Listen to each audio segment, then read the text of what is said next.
The book Joseph and Lucy Smith's Tunbridge Farm, an Archaeological Landscape Study focuses on the setting where Joseph Sr. and Lucy Mack Smith first established their family, where their first children were born, and where they began to congeal as a family and develop their relationship together. And we did the archaeology of that home site, trying to understand some details about the family. We often think of Joseph Smith's story as starting in New York, starting in a sacred grove there as he goes out to pray in the woods.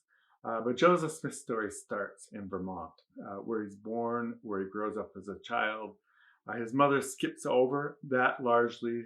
She says, well, he grew up as any normal child would. Well, he grew up maybe as any normal child in the backwoods of Vermont during the early 19th century would, but it's far removed from our experiences. And so looking carefully at that context and that background helps us understand the foundation of Joseph Smith Jr.'s life and what he brought with him to New York that took him then to that grove to pray. Scholars that have written about Joseph Smith focus on New York because that's where he changes his life. That's where the genesis of Joseph Smith's religious experiences take place.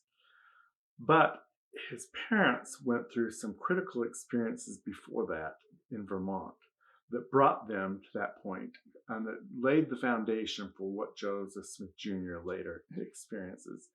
And those experiences have not been fully explored.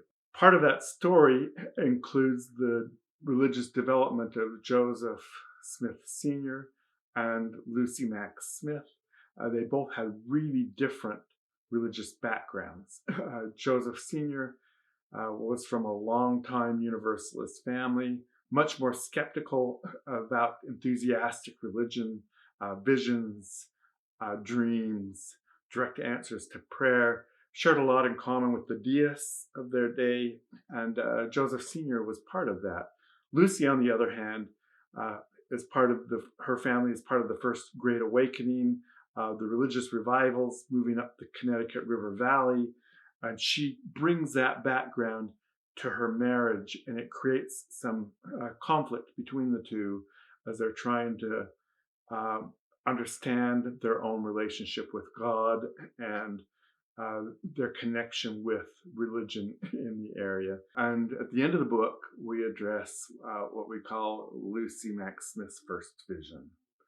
She has a visionary experience, and then she talks about her husband, Joseph Smith Sr.'s religious experiences, his visionary experiences, and she even uses the term first vision for her husband's dream that he has that helps prepare him.